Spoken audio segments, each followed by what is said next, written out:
My friend, this is Kim Hui.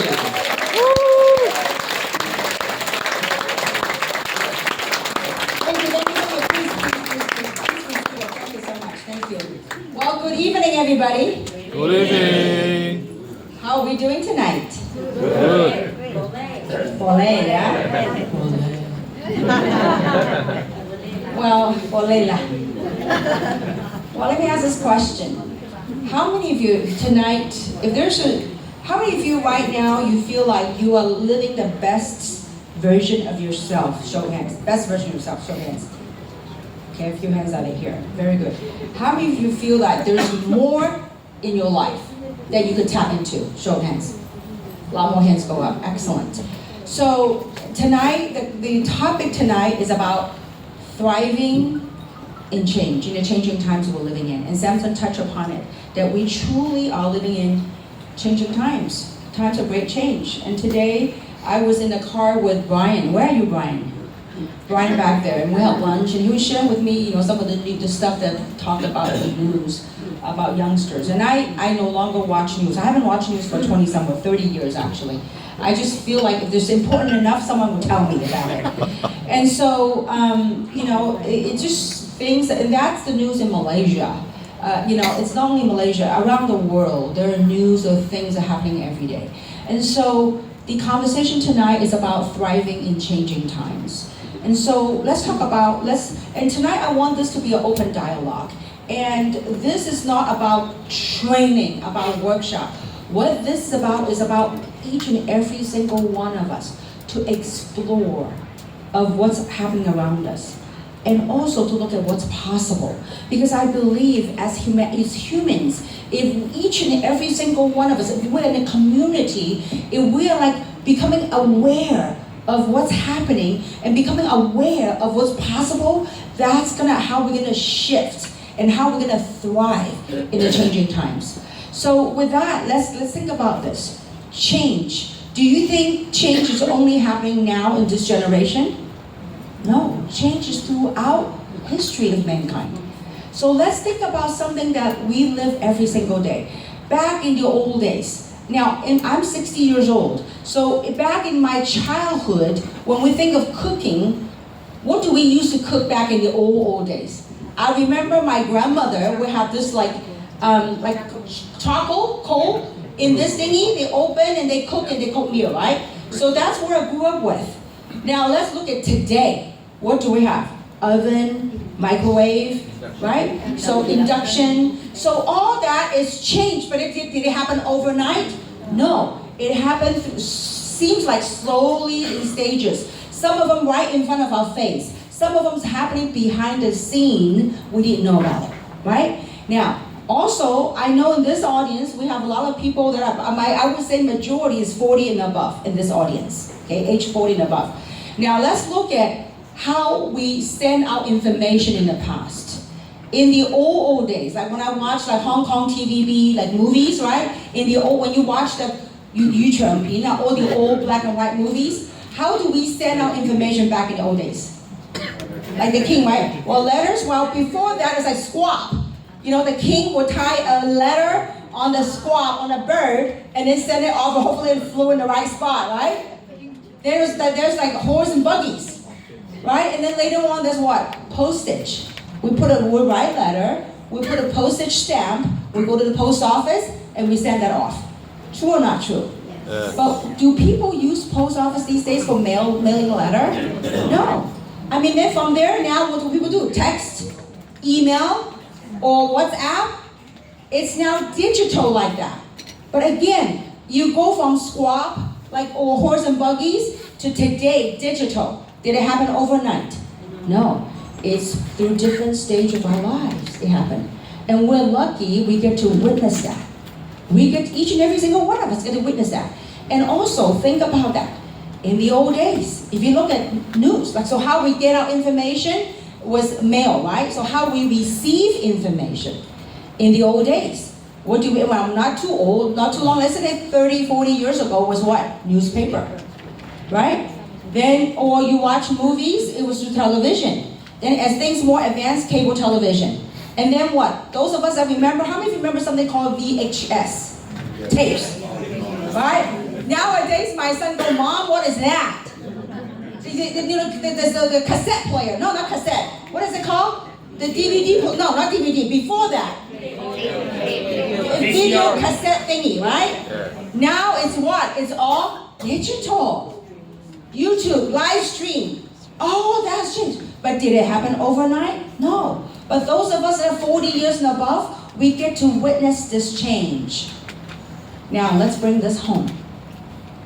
A baby, a youngster, a little kid, to now people that are in senior elderly. All that from birth to old. Did it happen overnight? No, it didn't. So one thing constant is change. So who are we? We are the witnessing, we're the observer that witness all these change that happen in our lives. So now this is about thriving in change. So so change is constant. You know, right now this era where most people are talking about the rapid pace is AI. Most people fear of AI. But you know, I believe technology, every era of technology also brings heroes in technology. But the thing is, we must not let technology overtake us. I want you to think about this. Before the iPhone calculator days, how many of you could calculate? Like, you know, people give you $1, you can change, you can count multiplication. We can all do that by our head before, right? Also telephone numbers. I used to memorize my, at least like 10 close friends' phone number. Now, with the iPhone, everything's in a contact. We begin to lose that ability. So these are all in changing times. How do we change? We all, you know, most of you raise your hand. You want to thrive in times of change. And you know how we change in this time? Is tap in. You know, most people think that this world's falling apart. I'm of the belief that we are falling into alignment rather than falling apart. So how do we get into alignment? Is tapping in what's within you. This is the key. This is why I chose to come back out to work. You know, at age 58, this thing, you know, some people call it calling, some people call it whatever. That I felt like humanity, we are at a great shift of consciousness. We're at a great shift of to be awakened to our true being. So that's why I come back out to work. And so, what is that? What is that tapping what's within? I want you to think about this. Who are you? You ask this question, who am I? Have anybody asked this question, who am I? Why am I here on earth? How many of you asked that question? Like, who am I? If you think about it, why am I here? And who is asking that question? Who am I? Who is watching and witnessing all that? We are that consciousness, that awareness, that's witnessing that change. We are a lot more than what's happening to our physical body. We're a lot more than the outside. Today, I'm dressed as a Chinese lady in this outfit. But if all of us, we move this layer, this skin, we move this outer clothing, we are that light, that consciousness. We're all interconnected. So when you don't let the outside landscape bound you, what do I mean by that? Most people have this mask that we wear, this mask of perfection. We want to show people the perfect us. We want to seek approval from other people. The perfectionism, the approval we seek from other people. What is that? That's just all the outside. And the old identity that we identify ourselves with. I'm an accountant. I'm an engineer. I'm a housewife. I'm shy. I'm this. I'm that. Those are the old identity that bound us. Those are bondage. So I want you to think about if you were to drop. Now let me ask this question before I ask you to drop all that. All those old beliefs of the identity that you are. For example, David, before 3, what were you doing? You were an engineer.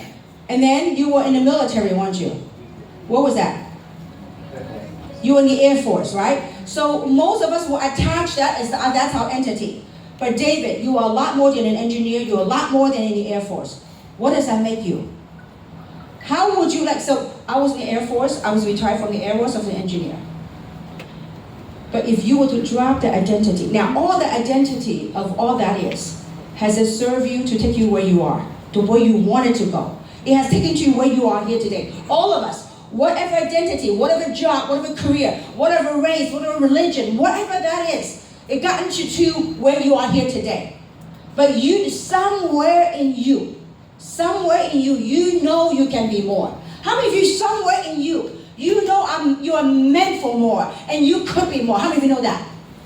See, you know that, but to get there, what do we have to do? We have to drop all the old identities. That whatever that is that bound us.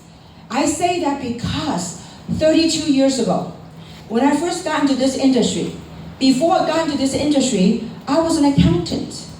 Most of my family members, my friends call me a bean counter. You know, that's what they call accountants. They count beans. They say, Kim, you know nothing about sales or marketing. You are a bean counter. Why did you go into entrepreneurship? But that's their perception of me. Now, if I hook on that identity, I was a bean counter, I was an accountant, how could I have 32 years later travel around the world building multi-billion-dollar businesses? How could I have?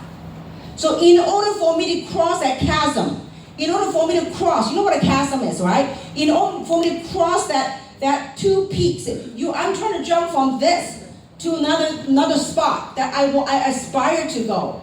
I must be willing to drop all the thoughts, all the limiting thoughts, limiting belief, limiting feelings of who I was. So I challenge each and every single one of you. Wherever you are in your life, if it's not serving you, drop all that. Because there's something magical in this universe that the universities, schools never taught us. You know, in the United States, I thought I went to pretty good school. I got my undergrad degree in accounting. I went to Cal State Los Angeles. I also went to UC Irvine to study computer science. I was a programmer. Back in the days, I remember when I was a programmer, now this is really dating myself. I was learning a language called COBOL and Fortran, okay? Now, you know, I know we have an IT guy over here, so that's really old, so I'm dating myself. And I remember back in the old days, I was studying computer science at UC Irvine. And back in the days when we're studying the computer lab, because I come from a very poor family financially. And so, you know, I remember when I go to computer lab, I would have to go to midnight, because we go by different time zones. So if you go later at night, the computer lab is cheaper. So I say all that to say, and then I went to UC, so I thought I got a pretty good education. And so when I worked in corporate America for 10 years, then I got laid off. Now I want to talk about that change. When I got laid off, you know, it seemingly at that time, 32 years ago, it took away my self-confidence. Because it took me at least like 3 to 6 months to try to find another job, and I couldn't. And so I'm like, I got a college degree, and I didn't know how I managed myself to be in a lot of credit card debts when I was in college. So all those years, I said I wasn't getting anywhere. So when I lost my job, my identity of being a successful corporate, management level, everything went along with that. And it's weird. When I had a job, when I was a vice president for a supplement company, I thought I was in the height of my corporate career. Like somehow the identity of being in a management position, you got, like you breathe, like, I don't know, like your nose got a little higher and you feel like you're somebody. And the minute you lose your job, I lost my job, I felt like I was nobody. I felt like people were looking down at me. Isn't it weird? A title, a position could change the way someone feels. But you know what? This is what I learned. I said, wow, if that is the case, what if I self-appoint myself a title? I said, if I was a VP of operation for the vitamin company, I'm going to appoint myself as CEO of my own company. See, there is something magical, but that self-appointment, it cannot just be only say words. But that self-appointment, you have to attach the feeling of you being successful, the feeling of you truly can be the best possible self. How many, like, so, now let me ask this question. If I were to go on the street of KL, if I were to ask anybody, would you like to make money? Would you like to be successful? Most people would say what? Yes. But when you want to invite them over here, nobody will come. True or not true? Because the frequency hasn't aligned yet. So how do we go about doing that? You yourself have to become that magnet. How many of you want to attract abundance? How many want to do that? How many want to attract good people around you? People that want to work this. How? You be that first. If you are not that, nobody will attract you. Well, nobody will drawn to you. Even they drawn to you, they will leave you. Because you have, this life, this thing is what I learned outside, like all the school I went to, UC Irvine, UCLA, I did not learn this. This is my 2 years in the trenches as an entrepreneur. This is what I gained, this is what I'm here to share with you, about thriving in change. And what that is that you have to, how many of you know about computer? How many, computer? Oh, you mean when you write codes, you give commands, right, to computer, right? Or when you talk to AI, you talk to ChatGPT, Grok, or you talk to Gemini, you give it command, you give it prompts, right? Well, guess what? How many of you give prompts to your life? Most people take life as it was given to us. We forgot to take control of our own life because nobody ever taught us this. And if you get anything here tonight, I hope you get this. This is from someone that 32 years ago was broke, had nothing. And 32 years later, having the blessing of truly manifesting abundance. Having houses, forget about jewelry, forget about cars. Having houses and land and things that just fill the abundance that surrounds me. But more important than that is to have the ability to give back to society, to have the ability to make impacts around the world. That's what this is all about. So how do we go about doing that? Is now we need to, if whatever belief, old identity, emotions, whatever is no longer serving you, drop all that. Now, what do? We're going to give ourselves a new command in life. What is that? I can't give it to you. You got to define that for you. Because it has to align with what you want in your life. So what would that be? So to become that which you want, you got to think it, you got to feel it. For that feeling is your communication frequency to the universe. Now, I'll draw this so that you can see this. Thank you, Michelle. You can help me with that, Michelle. Can you bring it up for a second? It's light. Thank you, Casey.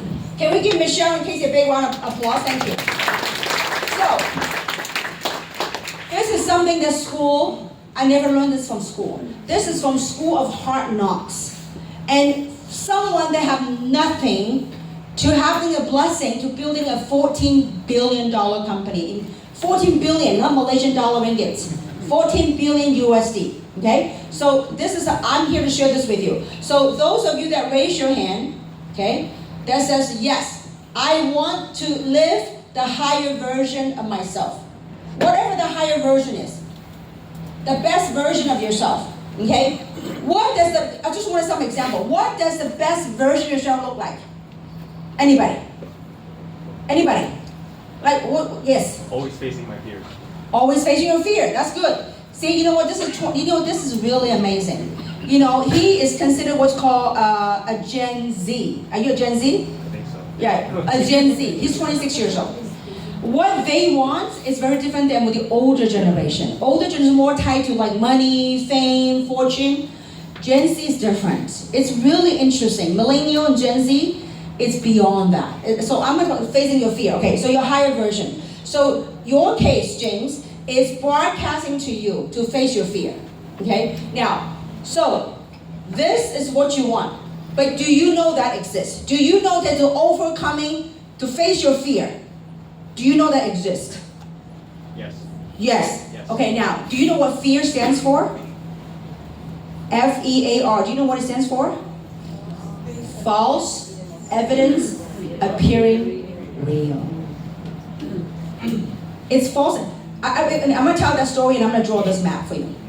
You know, long time ago, this is, I love this industry because it taught me so many different stories. And I think through parables, that's how we learn, okay? So there's a little schoolboy and he walks to school every day. And every day when he walks to school, he has to pass by the corner and then there's a bulldog. So there's a bulldog and every day this little kid will walk to school and the little kid has to run because the bulldog will run from the porch and bark at him, almost like if he can jump through the fence, he will bite him. And so he had done that day in, day out. Finally, one day, he said, you know what? I'm going to face my fear. So instead of running, like dodging around the corner from that house, one day he built up enough courage because there was a fence between him and the bulldog. So one day he paused. After school, he paused. When the bulldog was running to the fence, he looked at the bulldog and he barked back. And it was barking back. He looked at the bulldog. The bulldog was barking, and the bulldog had no teeth. So, oftentimes, it's false fear is false evidence appearing real. Think about some of the fears that we all have. Some of us, one of the fear of human beings is stage, public speaking. But if you think about it, we're in the living era of authenticity. If you think about this, if you were to come up, if everybody would have the time, everybody to come up to share their life, we're all the same. There's no fear. It's just our projection of what that is. That fear is our projection of something that's maybe, it could be this lifetime, it could be lineage or build up, but we're not going to go there tonight. Okay, now, so, your higher self. Your higher self, there's a sense of innate, inner knowing, a sense of knowing, guess what your higher self is doing? Your higher self is broadcasting signal to you. And here's where we are, on earth plane, right here. Okay? We're right here. Your higher self is broadcasting signals to us. Now, this is the key. Do you know why so many people walk around this world lost, just getting by? Get up every morning, get up, do their little mundane thing, breakfast, get ready, go to fight traffic, go to work. Maybe they work for a boss that they don't like. They work, take lunch as they were told, take break as they're told. When they finish, drive, fight traffic, go home, do their mundane thing, and go to sleep. Next morning, get up, do this, do the thing, go home. Next morning, same thing. Why is that?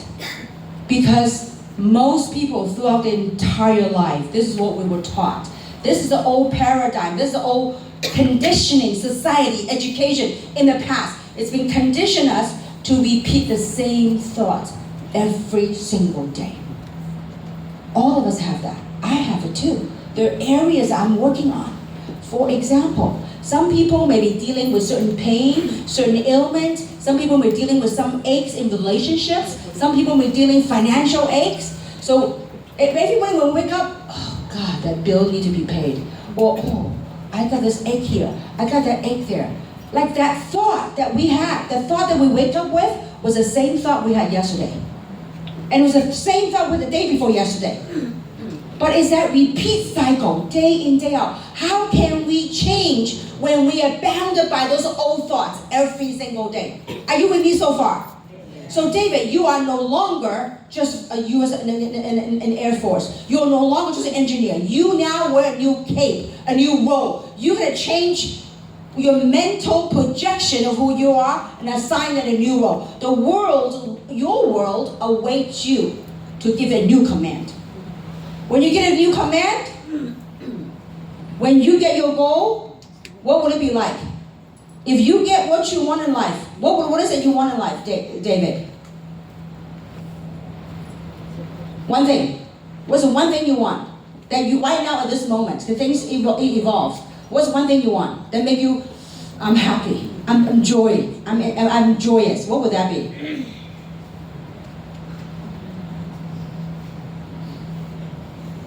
It's interesting. Life, see, this is, I'm not putting you in the spot, but this is important. When you have that, your eyes will become crystal clear.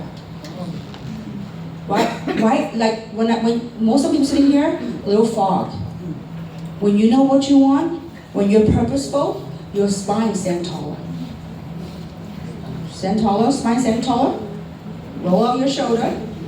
Smile. This is the first thing you gotta do. Your physical posture. Okay?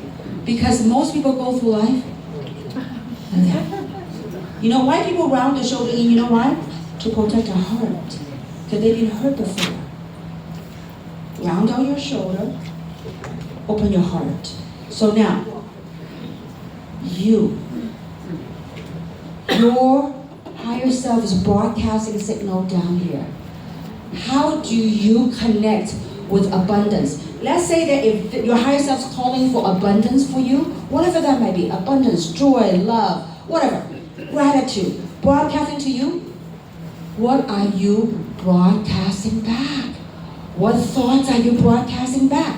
Because every day, as we walk around, we are energetic beings. There's antenna. What are you sending to the universe? If you don't know what you want, we're disconnected. So now we're about getting connected. How you thrive and change is connecting to the heart, not the head. Fear is from here, your logical mind. But when you just breathe from your heart for a moment, then what thoughts do you have? What are the thoughts? I say that to you because I want to share something with you. 32 years ago, when I invited my friends, my college friends, to a meeting, 6 people came, 6 people signed up that night. Within 1 week, 6 people all canceled. First day, 6 people was pretty good, right? 6 signed up? Yes. Within 1 week, 6 people all canceled. Guess where I was emotionally? Put it down. And you know what I did? I remember this one night I did something, and that was a pivoting moment in my career and in my life. So when that happened, I went home. And by the time I finished the meeting, went home was really late. I remember it was pouring rain outside. This is my bathroom. I had a mirror there. And I turned on the light, and I was looking in the mirror. And I was imagining, I said, why am I doing this? What do I want out of this? And I remember I was looking at the mirror, imagining myself talking to tens and thousands of people. And I was sharing my story. And as I was telling my story, tears began to flow down my cheek. This is late at night. Now, my left brain would think I'm crazy, I've gone mad. Because it's logic, it doesn't make sense. But I want you to think about this. Was I at that very moment, in actual 3D reality, was I talking to tens of thousands of people? I wasn't, I was looking in the mirror. But you know what? My brain doesn't know if it's real or imagined. The emotion flew out. So when that was a night, I planted a seed that I want to tell the story, to inspire people around the world. And I got to lift that world stage. I got to live that dream. So what was it? I was broadcasting my thought, my feeling. You not only thoughts, you're gonna have that. You're gonna feel that thought if it were real. What does it feel like when you have money? What does it feel like when you have time freedom? What does it feel like to be in that state? It's about elevated emotion. How to attract abundance. You know, how many of you heard the saying that abundance, money has a frequency? You know, most Chinese, we don't put our purse on the floor. You notice that? Look at all the ladies, we hold on to our purse. We don't put it on the floor. Because it has a frequency. You gotta honor that frequency. So in order to amass the abundance, you gotta match yourself. Your vibration has to match the frequency of abundance. Then you will attract that. So when that happens, what do we have to do? You yourself, posture, have to carry that. Stand tall. Stand tall. Because when you stand tall, when you're happy, people go, David, I don't know what you're smoking, but I want some of that. I mean, that's American slang, okay? Not actual smoking, but I don't know what you're taking, but I want some of that. So, because people want to be around people who are positive. How many, if people like Chinese, we have a saying, 愁眉苦臉嘛, 愁眉苦臉. I'll give you a picture, okay? If someone you know that's frowning versus someone you know that's happy, just looking at the picture, is this a low vibration? Yes. This is high vibe. Who do you want to hang around with? High vibe. Okay? So how do we go to your thoughts, your feelings, the things that you talk to yourself every day? What are those thoughts? Because we are literally walking antenna. What are you broadcasting there to connect to the signal? Your higher self, that which you are, you want to be. We are broadcasting. This is school, television, media, never. Society never taught us. But thoughts have such power. People go, wow, I'm just thinking that to myself. They are thinking that silently, so they think. When they're thinking silently, they're broadcasting out there. So do you want to think positive thoughts? Yes or no? Yeah. Absolutely. Because when you think positive thoughts, you're sending a vibe there. And then you gotta, how do you act as if it already happened? Smile. Because when you keep smiling, when you do this, you cannot have a bad thought that coexists at that very moment. Try this for size. When you do this, you can't have a bad thought. Train this muscle. You know why? Because why happy? Because when money fall, you can hook it. This one, money drop. You can't hook it. Have fun. Something magical happens when your inner self change. You gotta be willing to do that. This is the hardest work. If you want to change, you be that magnet. Don't strive for perfection. You know, some people go, well, how do I know my purpose? You know, growth is your quiet path to your purpose. When you grow as a human being, your purpose becomes clear. Growth is your quiet teacher, quiet path to your purpose. People go, well, I don't know. I don't have clarity yet. That's okay. You need to work on your courage. For courage gives birth to clarity. When you're courageous enough to pursue something, courageous enough to pursue that something that gives you joy, that fills your cup. When you're courageous enough that as you work it, as you walk it, clarity will come. Courage precedes clarity. To some people just have this blessing, they're born with clarity. But for most people, they have the courage to pursue something, they will come. I think our society has conditioned us to want immediate gratification. You work a job, you work 8 hours a day, you get a paycheck. That's what people condition. They just want to look at the immediate money, but they pay no value to something that's so important to human beings. That's called growth. For growth will lead us to wisdom, give us experience, looking at life through a different lens. How you overcome your fear, how you face your fear, is to have the awareness that you are not the fear. Fear and you, I'm the observer. It's like witnessing the cloud go in and out. You are not that fear. If you know that James, then you can't fail. Most people are fearful doing this business because they're fearful of what people think of them. What does it matter? When I did this business, my mom and dad think that I was crazy. They love me, but they think I was crazy. I have 3 sisters. My mom and dad has 4 girls. I'm number 2 or 4. All my sisters go, Kim has gone mad. Look at her. She's gonna get her friends into her thing. And Kim, when we have family party, make sure you don't tell my friends what you do. And I would say, make sure your friends don't ask me what I do. So I just have that inner knowing. You be you, you live you, and you broadcast a signal of how do you want to live your life? Because you know what? That change we talk about, from birth, a little baby right here, from birth to checkout time, it faces all of us. It faces each and every single one of us. I don't know where you are. I don't know, maybe I'm 60 years old, maybe I'm right here. Someday I'll check out. We all will. But what kind of footprints, what kind of legacy you want to leave behind? There's something that you have to ask yourself. Some people will say, you know what? I'm going to retire.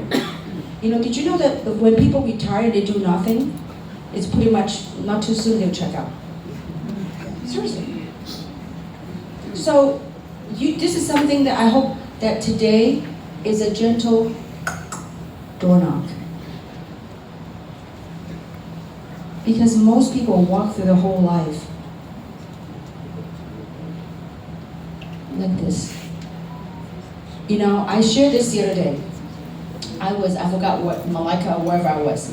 I passed by in an old small town, I passed by a young man. I saw a young man was a construction worker.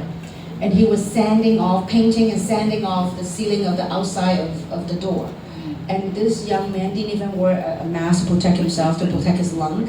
And he was like all white, dust, all white. And you know, sometimes after you have a little success in this world, you begin to see things differently, see life differently. I'm like, wow, it's hard to witness humanity suffer. And this is a young man, and he's a son of some other, he has a mother. He has a son and a father, imagine if your kid is, not kid, but if this year is doing that and all dust. Most people don't think how, he might not think about this now, but what about when he's older? All that dust, all the particle that got into his lung. So what if I were to walk up to this young man and said, young man, do you want to do this for the rest of your life? There's an opportunity here for you. I have something for you. And 99% of people look at me and go, this is a crazy lady walking to me, want to sell me something. Frequency.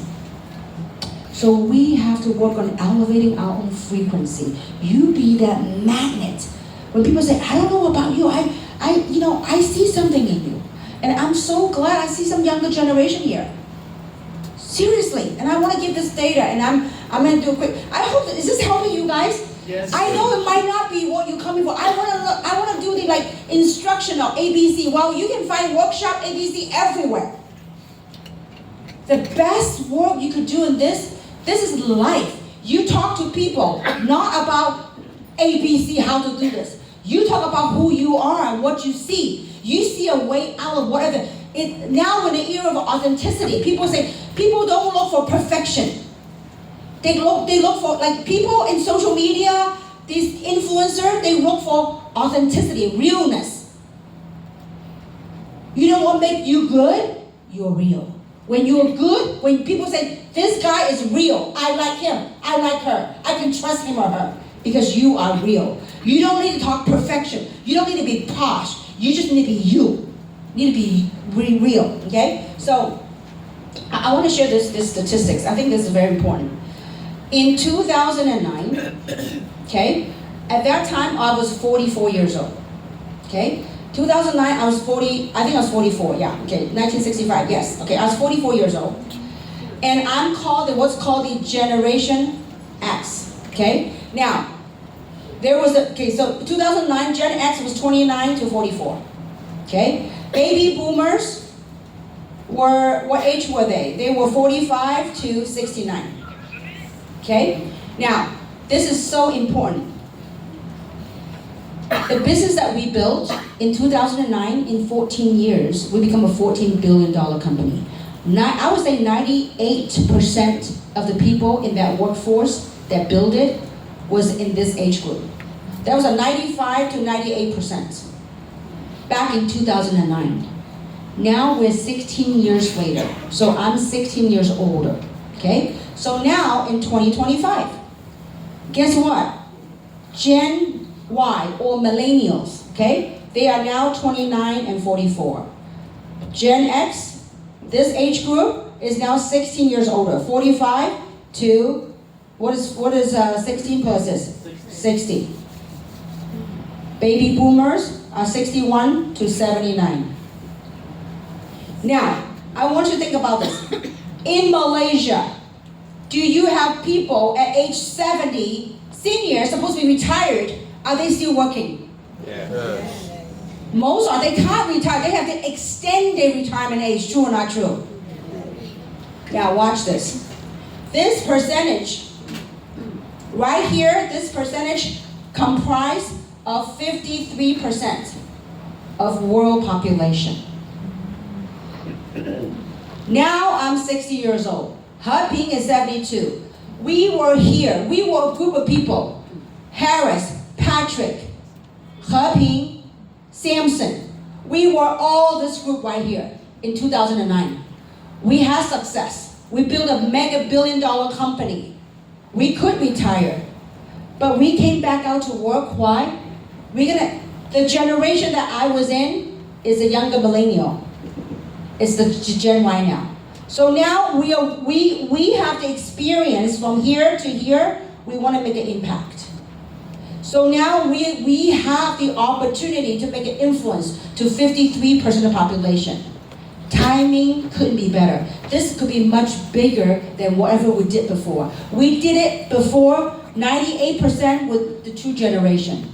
Now we have the 3 generation to work with, from age 29 to 79.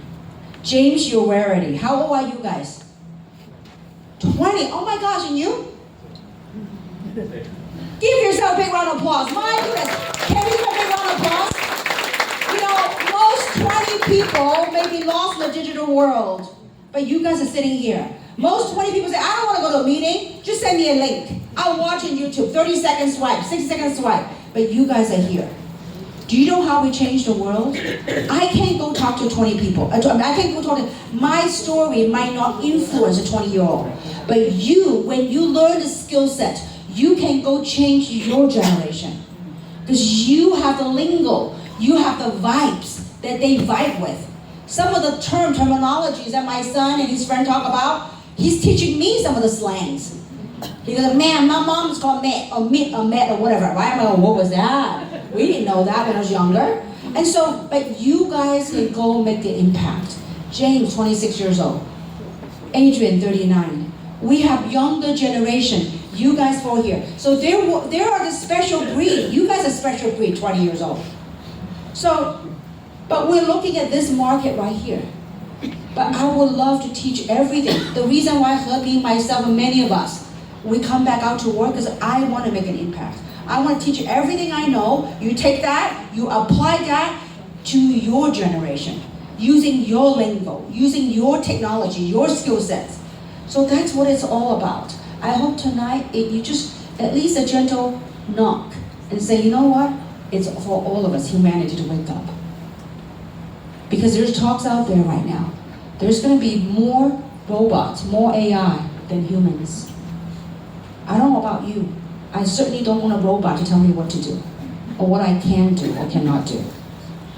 We don't want to lose our humanness. We can certainly leverage technology, leverage AI to enhance our lives. But I certainly don't want to lose it to a robot to tell me what I need to do and what I can do and what I cannot do. So this is what it's all about, and that's why we're working now. In closing, I want to share this with what exactly is that we do. So younger generation, I think the best way to articulate this, and I think principals shared this yesterday, and I want to share this. You know, this is really about the sharing economy, but it's a notch higher. What do I mean by that? We all, you know, the sharing economy like Grab, Airbnb, the sharing economy in the past is that you have to take your own personal asset or something that you own, you share or you lease or bought or whatever, you share with a consumer, and then you make some money. In the case of a Grab, you share your vehicle, you pick up a passenger, then you make some money. But still there's a platform called Grab, right? Now, in the case of Airbnb, you share your own home, you rent it to somebody in your room or a house or back house or whatever, you share your home and you make some money. Do you know what we do? It's even more elevated. I don't need to share my home, my car. I'm sharing information. The latest, most advanced technology in the human to bring human wellness. 3 is a platform like Grab, like Airbnb. I don't have to share my car, my home, but I just share the information about what these technologies are, what our products are, and you can build this. So the sharing economy is no longer about sharing my assets. It's about sharing impactful information. Now, if our products are not backed by science, if our products are not effective, it won't work long term. But when you have products that are backed by science, that are effective, people are feeling the difference, people are seeing the difference, you got a winner. What are the odds? 32 years ago, I was a struggling entrepreneur. To have the blessing and the opportunity in this stage, in this world stage, that 32 years ago, when all my friends laughed at me, all the college friends said, you can't make money in this industry. So I went to my sponsor. I said, can you really make money in this industry? He said, absolutely. I said, what's the most you can make in this industry? Back in 32 years ago, at that time, the #1 earner worldwide was a gentleman that was making 1.2 million a month. I go, wow, so it can be done. Is 1.2 million USD a lot of money? Now, there's no guarantee of how much money you could make here, none whatsoever. But I can guarantee you one thing. There's one thing you could get here, it's called growth. Human growth, expansion. So, the story is, 32 years ago, a seed was planted in my head of 1 million, 1.2 a month. Do you know what a blessing is for that seed to germinate and to blossom? Do you know what it feels like to make $1 million a month? What does it feel to make $1 million ringgit a month? How many of you, forget about $1 million USD, how many of you wouldn't mind $1 million ringgit a month? Show of hands. It's a wow, right? You gotta get that feeling. No guarantee. You know, the things you learn here, I have people that because of things they learn in this industry, they can apply to anything they do in life. Because what you learn here is discipline, is grit, is spirit, is tapping in the true power that you are. And so that's what we have here. So I'm really glad to see we have youngsters. Do we have anybody younger than age 20 in this audience? Age 20. Oh no, don't even try. Come on, Joey. You're not 20, far from it, okay? So, you know, what I like to do is this. I like to maybe call 1 or 2 people to share, because we did a tour. We started with Singapore, then we went to Malacca, then we come to KL. And then tomorrow I'll fly to Hong Kong. And then after Hong Kong, I will go to Taiwan. We're doing this tour. At age 6 years old, hopping from hotel to hotel, city to city, it's not an easy task, but it fills my cup. Because I know the kind of work that we're doing is making an impact to humanity. I don't care if you do 3 or not. I hope you take the 3 products. I don't care if you work the business on. I hope you take the products. And I hope that you gain and learn something here. Because humanity needs this. We need a human connection. And so, who was in our trip with us? From Singapore to Malacca to here? Okay, a few of you. Okay, so here's what I like to do. Maybe I want to have James come up here, and I'd like to have Dr. Tim come up here to kind of share. What did you get out of this trip? What was something that you see? And it's interesting. We got a youngster, 26 years old, and I'm not gonna disclose Dr. Tim's age. I'll let them share the story. Okay? So let's come up here. James, come on up. We'll have James share first, and I'll Dr. Tim share later. Okay? So James, and James is from the United States, by the way. So I want James to tell his background and this trip. What did he learn from this? He buy his own airfare, pay his own way to come on this expedition to learn. So James. Wow, so fear, I'm shaking. It's not real, it's not real. So, Yeah, a little bit about my background. I graduated in 2022, statistics, machine learning. And I did an internship for about a year, deep learning, machine learning, AI. And at the time, the job market was really tough, especially for my field. And so I took a huge leap of faith and I went into my current field, which is construction and architectural engineering. And it really kept me up at night because it was a huge shift for me, and I was scared about what was in my future. But I decided to do it, and a little after about 2 years, I met Sui back over there. He's my partner, business partner, and he introduced me to 3. And I was extremely skeptical at first because I've always been a very skeptical person. At first I thought, oh, this is like a pyramid scam. Like why are you even coming to me with this? But I wanted to believe that it was something more, because I always had the thought in me that I wanted to do more in life, and I had done my part with the thinking part, but not so much of the doing part. So I decided to come on this trip. I decided to go with Kim, follow her on this tour. I've seen the lives that she's impacted with the schools that she's built in Malacca, and it's been an incredible time. I've decided that I do want to continue to face my fears. I want to do rather than just think, right? Because everyone learns so much. Everyone learns, but learning doesn't mean anything if you don't apply it. So yeah, that's my story. Thank you. Okay. Look the audience. Breathe from here. Stand tall. Roll on your shoulder. Give James a big round of applause. You got it. Amazing. Awesome. Thank you, James. All right. Next, I want to hear this gentleman. When I heard his story, I really got goosebumps. And so, and he's going to tell his stories of his age. So, without further ado, let's welcome Dr. Tim. Thank you. I am fully sold by you. In 4 days, this lady has touched my heart from head to toe. I am up here because I'm thankful I'm alive. Any of you here at age 38 being told you will die in 2 months? So I was not 78 when I was told I would die in 2 months. And at that time, how do you feel? Do you bring a child to this world, and then at age 3, and then you are told you die in 2 months, and then you're going to say bye-bye to your child? How would you feel? That was horrible. And that I had the privilege to see that child grow up to be 39 now, Adrian. So just giving me that opportunity to see my child grow up is already a great privilege, isn't it true? It is. So I'm here sharing with you that sometimes if life gives you something that is maybe a lemon, make it into lemonade.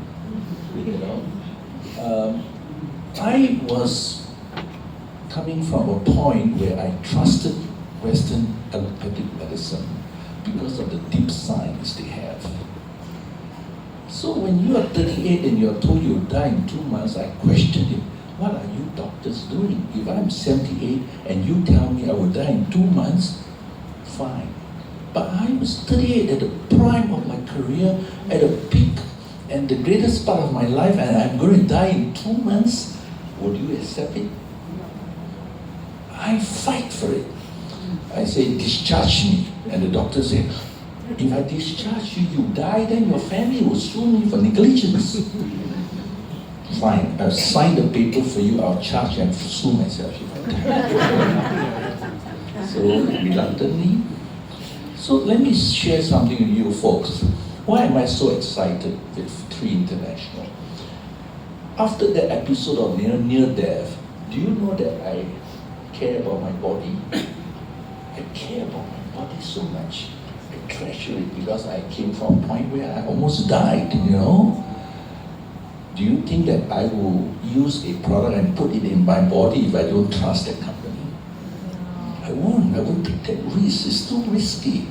So when I was introduced, since 1996 when I became practice as a physician, holistic medicine, I'll tell you a story a little bit. But since 1996, I have been always looking for good nutrition or nutraceuticals to help in my work. Do you think I can offer real solutions to all the patients who seek my help in 1996 for incurable disease? While I researched for cancer, I failed 16 years. In 2007, I succeeded. Do you think I can offer real solution without good nutritional supplements? I tell you, it's almost impossible. The food that we have today, compared to 100 years ago, are they good or bad? They're so terrible. So without nutritional supplements, good company like Tree International, do you think I'll be here today from a point where I almost died, and today,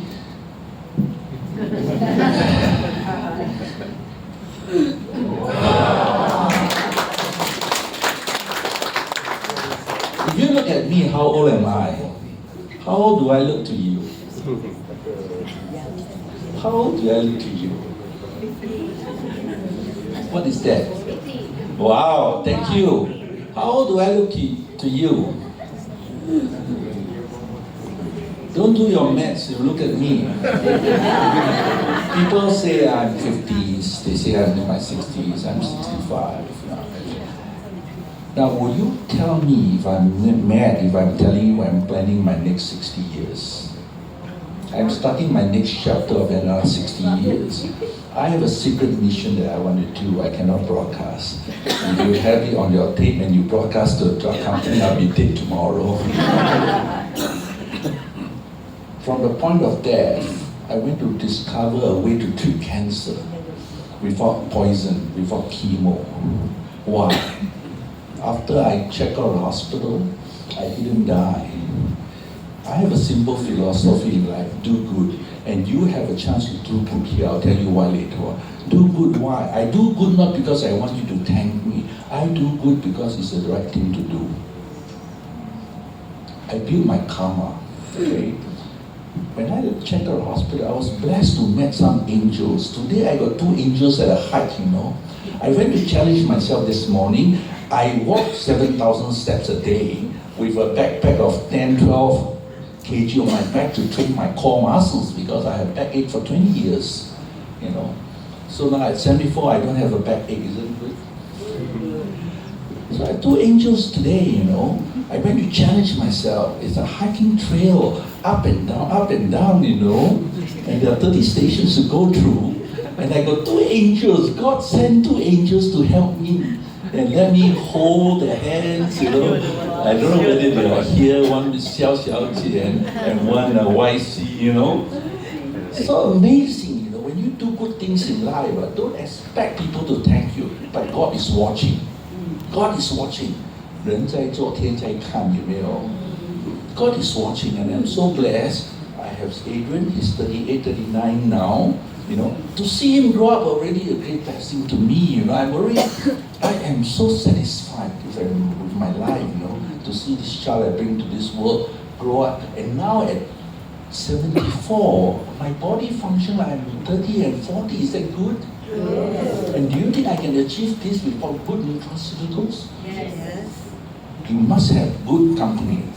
And I followed Kim from Singapore, and this lady, I am completely sold by this lady, I'm so touched by the authenticity, the way she thinks. Man alive, this lady has got a whole universe in her brain, up here operating, Fantastic lady, So I'm happy here because I'm planning my next 60 years. I am having another a group of people that will hold my hands for another 60 years. Isn't it fun? I have a community here, So let me tell you, you are very blessed that you are here in this space. The people outside there, we are trying to invite. If they're not here, they are missing out something. The statistics tells us something. The average lifespan now for ladies is 86. But men alive, I do not know why for men it's only 84. Huh? How come? But listen carefully to the next line. The expert tell us 75% to 80% of this group of people out there who are not sitting here, the last 8 years on life, they suffer cancer, Alzheimer, Parkinson's, inability to walk, they can't do this, no way can they do this, 75 to 80%. Now you are sitting here, you will not be in this demographic because you will be like me, planning your next 60 years until 120 and beyond, healthy. When you talk about longevity, you have to talk about total wellness. 70 to 80% of people out there, they are not sick yet. Are they in total wellness? No. They're just not sick yet. They are not in the hospital yet. But if they take your invitation and come here, they will enjoy and realize that it's possible to live 120 healthily without cancer, without Parkinson's. If you are at 120, do you want to see? Do you want to have good vision? And you need good nutraceuticals that tree is offering you, right? If you're 120, do you want to have good hearing faculties? Do you have good connective functions? Do you want that? I want that. I asked the heaven for another 60 years because I know that to the last day on earth, I will be healthy. No matter how many years heaven give me, I will be healthy to the last day on earth, and I will not be a burden to myself. I will not be a burden to my beloved son, Adrian. I will not be, because I'll be healthy. 为什么一定要生老病死？为什么不可以生老无病死？ Why must you go that route? The people outside there do not have what you know today. You will go, all of you, and I'm going to bless you. 生老无病死. And it is the reality I can see. Folks, I came from a point where I almost died. And this doctor is not a dumb doctor, he's a senior gastroenterologist. I had severe liver hepatitis. 99.5% died within 2 months. I am the 0.5% who survived. And how did I survive? I get out of the hospital. I get out of the system that use chemical drugs. If you have a liver disorder, a kidney, or pancreas, Steve Jobs is not a millionaire, he's a billionaire, right? And how did he die? Pancreatic cancer. So when you have issues with liver, kidney, pancreas, man alive, you run to companies like 3, you don't go to the hospital. The more drugs they give you, the more compromise they do, the more harm they do to you. Why do you think man alive, a senior gastroenterologist with deep science, tell me I'm going to die in 2 months. Outside the hospital setting, 6 months later, I didn't die. I went back to see the doctor again. Of course, he was shocked. He was not even humble enough to do, how on earth did you live? How did you survive? He didn't even ask me. I asked him, am I going to die 6 months already? I was supposed to be dead 4 months ago. Let's do another blood test. Do you know the blood test, the first reading I had? Do you know when you go to do a test for a liver, it's 30 if you are healthy and normal. The reading is 30 to 39. Now, if it's like 200 or 300, the doctor will be very alarmed, it's quite serious, Do you know what was my reading? Make a guess. 200, 300, 500? 我的指数是3000多. My reading was in the 3000s. And yes, people die in 2 months. The doctor is not negligent. The prognosis is accurate. This is accurate in the conventional allopathic medicine landscape. Outside the hospital, this prognosis is not accurate. I was still alive 6 months later. Why? Because I left a system that depends on drugs, chemical drugs, very heavily, that conventional allopathic medicine. Doctors tells you, or people tell you, if your product is so good, all the hospitals will be closed down. Let me tell you my vision in the next 200 years. Hospitals will be used for what? ICU? A&E, what is A&E? Accident and emergency. They will be used for screening purposes. If you are sick, you come to my health farm, help in her estate, in Kim's estate. You come to a health farm to restore your body to total wellness. You don't go to the hospital in the next 200 years. No, that's a dead road to go. Do you know the drug company has controlled the healthcare system that I do not know of? I was so naive, I do not know that. In my research for a cure for cancer, 6 months later I didn't die, right? I told you that, right? You know what the doctor said? Oh, your reading came down from 3,000 down to 200, you will not die. But, I'm alive. That bug cost me 16 years of my life. But you have high risk of liver cancer. I said, oh my God, that was in 1990. June. Do you know what went on in my brain in 1990?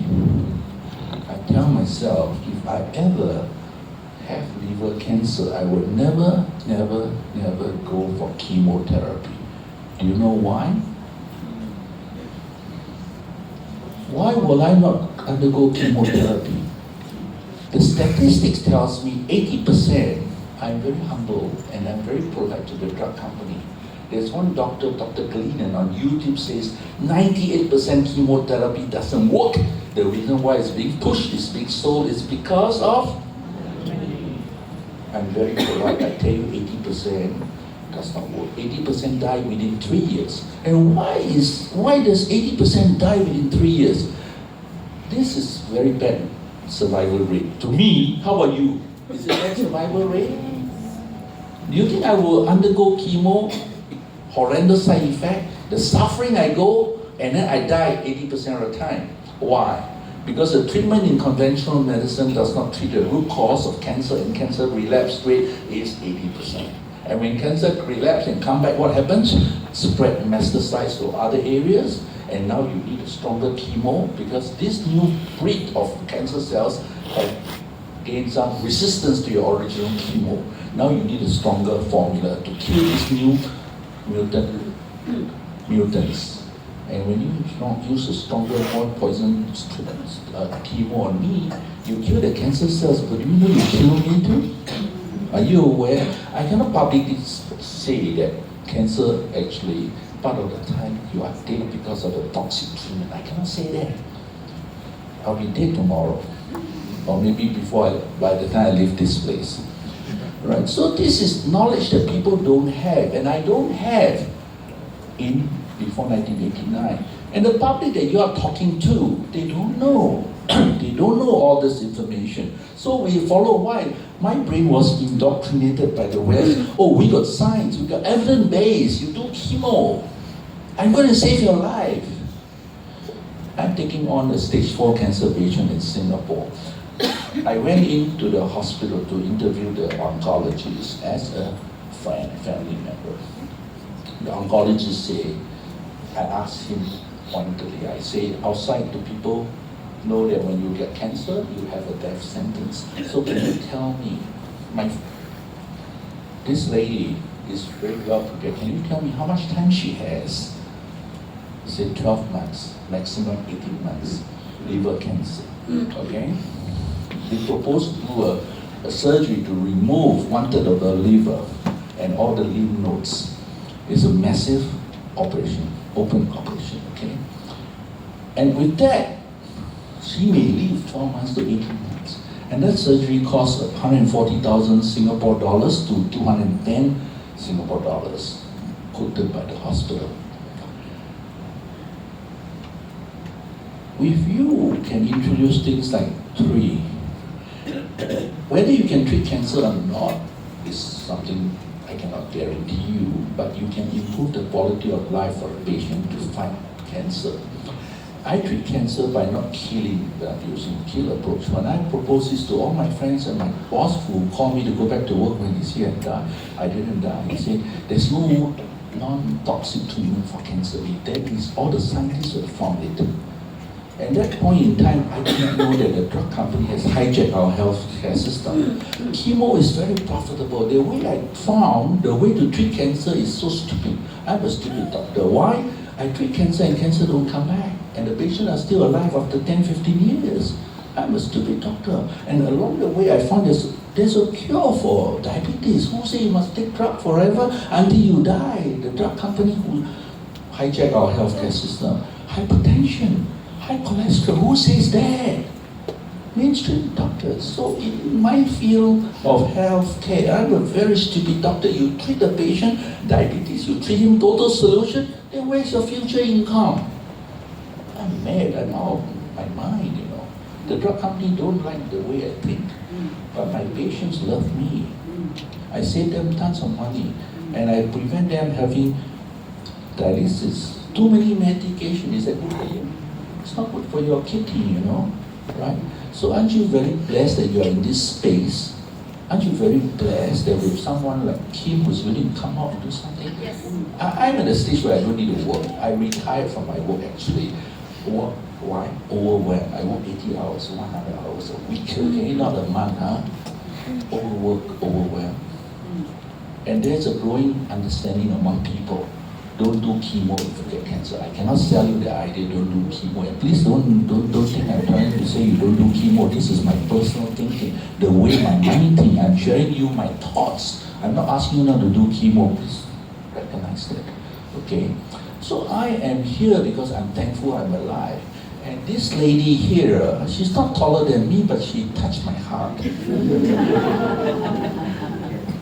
She's a powerhouse, you know, fantastic lady. In 4 days, I completely sold by her. From Singapore, I heard her on the 11th, and I went to Malacca, I heard her again, and every word that she says, I was sitting there and said, yes, yes, yes, yes. I was saying yes throughout her speech, you know, in Malacca.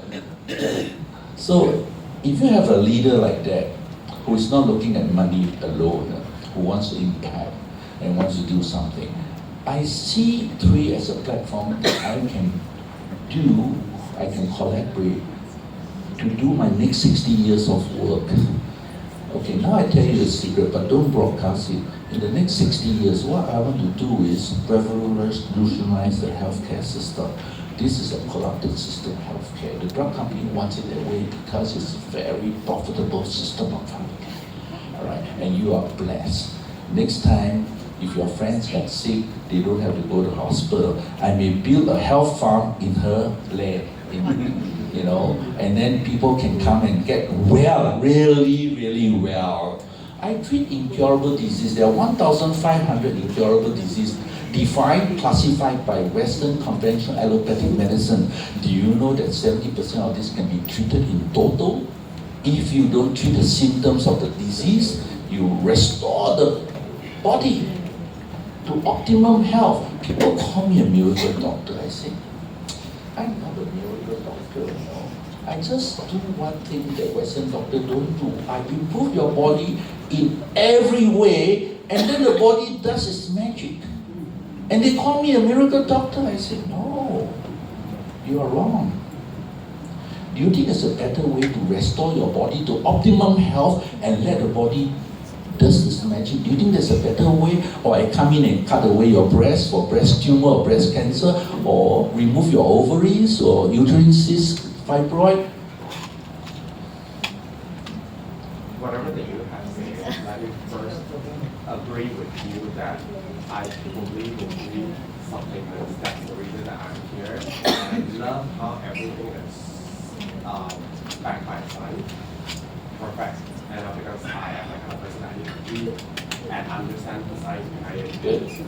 But here that I don't agree with you is that which I think that you should pass the time back to Kim on, because you mentioned a lot about the Western medicine, and you mentioned about cancer. The thing is, a lot of people nowadays, the cancer patient doesn't die because of the treatment that they receive, because we have targeted chemo. Okay, then when you talk about diabetes, I wanted to ask you to explain about diabetes, but I don't think this is a platform, this is the time. So I think one thing to ask, Kim Hui to make a disclaimer on what you just said because I think it's misleading in some way. Okay, good point. Yeah. Let's take reading to take it offline. Okay. We can discuss later. Yeah. Because you are talking about researchers, you're talking data, you're talking as if they are real. They could be real until you show me. Right, but let's not. Okay. Let's hear from her because I believe in greed. Okay, I never believe in supplements. I told people around me, if you take multivitamins, you are throwing money into the drain. That's stupid. Don't take supplements. But when Sharon shared with me about 3, when she told me in a cafe, I thought, don't talk to my supplements. I do not believe in that because none of them work. I came here to buy cereal because my serum finished. I wanted to give the serum a try because Sharon is a friend. I came here, I saw the science. I started doing research, I believe in it. Okay. So I really think that we should listen to. May I have your name? May I have your name? I was the one to help you read. Lawrence. How come you look so handsome now? You are looking terrible. Lawrence. Let's take it offline. I'm not trying to disagree with you. Okay, fine. I just want to say that it's good that we stay on that. I want to say no recording tonight because what I share with you is my personal thinking, is my personal belief.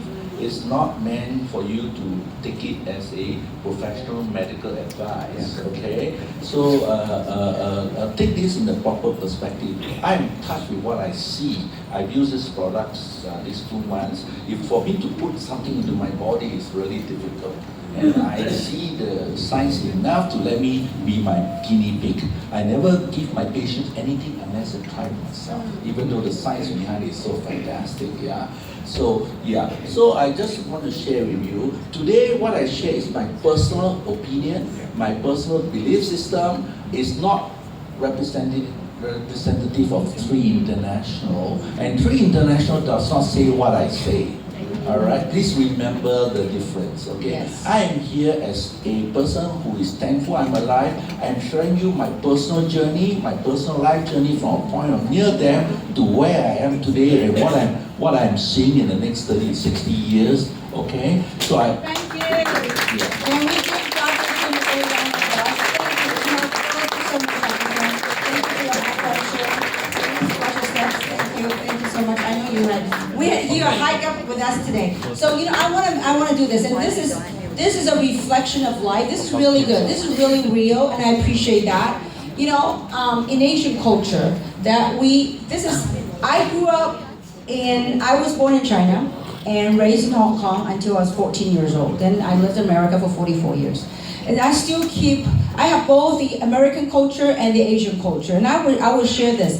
Today's a very good reflection of this universe that we're living in right now. And that is, being Asian, we have a respect for elderly. And also I have a respect for Dr. Tim, for what his life experience gone through. And he's very passionate to share. That's his personal story, and I'm very grateful, Dr. Tim. And sometimes when we've gone through what we've gone through, literally life and death situation, then we have this intensity, this passion to share and documented by himself and his practices. But thank you for bringing that up as well. And so we make a disclaimer, we're a supplement company, we don't cure, treat diseases or diagnose diseases. And what Dr. Tim has shared with, that's his personal opinion. But what I would like to say is this, but this is good. No matter what it is, my opinion, your opinion, we all have different facets of opinion through the lenses and the conditioning we have seen in this world. So it's all good, okay? So I want to acknowledge that. Can we have all good feeling here? No bad juju. Very nice. So ultimately, if we can learn to embrace diversity, we could see different opinion. We can agree to disagree. That's all good. And I love how you shook hands with Dr. Tim. It's just beautiful. And so what I would say this, to close this out, I would say this. What it's all about in life, one, is to really question all the narratives that we were told. And to also embrace what science, what new things that's possible. And ultimately, it's not only about lifespan. It's about health span. I love the idea that when I live and serve my work, when it's time to go, I would say good night, adios, goodbye, and never coming back, okay? So that was just me, okay? It's my opinion. So, but I want to say this, each and every one of you, my friends, there's a phenomenal opportunity for you to learn to become healthier.